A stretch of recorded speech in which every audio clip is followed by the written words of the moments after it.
कैसे नहीं मानेगा? जब घर पहुंचेगा तो देखेगा उसका बेटा तो नहीं होगा, फिर खुद ही चले आएगा, खुद फोन करेगा। हाँ जी।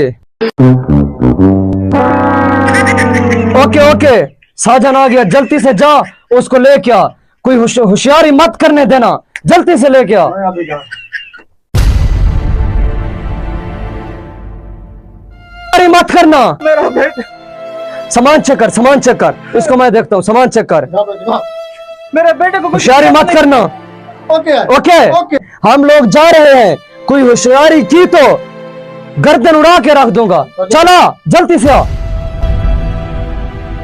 सामान लेकर जा रहे हैं। उसका पीछा करो, चलो चलो, आओ आओ।